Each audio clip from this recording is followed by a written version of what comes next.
Jackson, Mississippi. President Donald Trump paid tribute Saturday to the leaders and foot soldiers of the civil rights movement whose sacrifices helped make the United States a fairer and more just country. The protests surrounding his visit to Mississippi laid bare the stark divisions among Americans about his commitment to that legacy.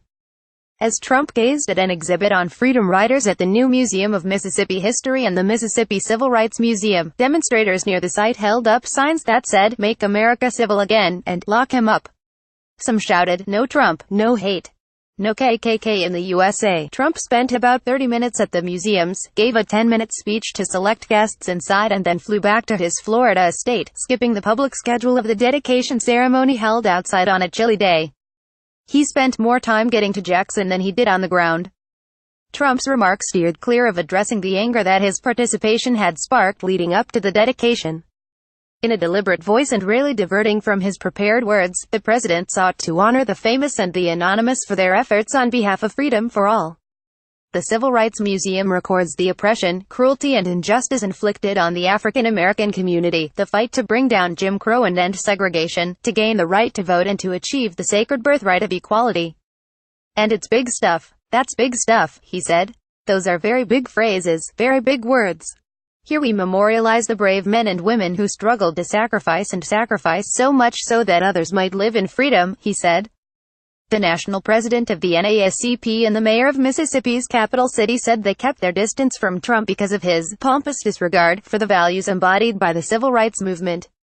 Derek Johnson, head of the nation's oldest civil rights organization, and Mayor Chokwe Lumumba said at a news conference that they looked forward to a grander opening of the museum that they can attend.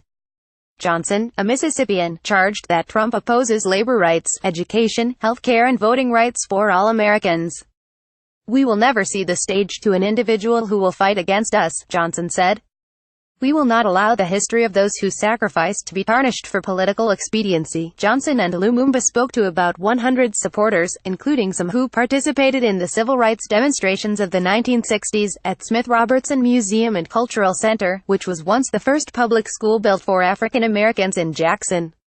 Now it's a museum to Black history and culture.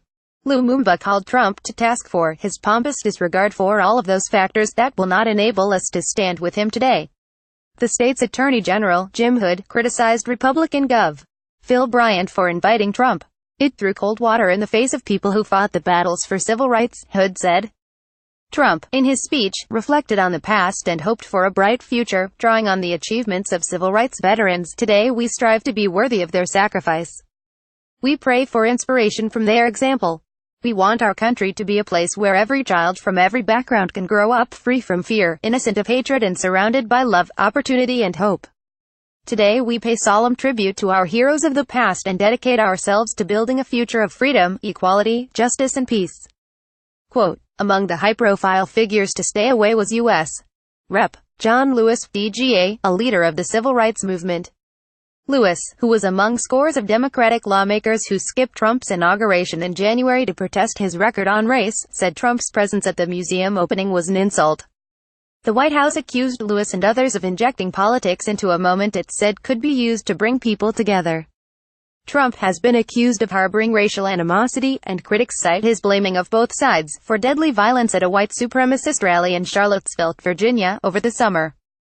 Trump has also relentlessly criticized NFL players for kneeling during the national anthem to protest racism and police brutality largely directed at African American males. During the presidential campaign, Trump called for a complete and total shutdown of Muslims entering the U.S.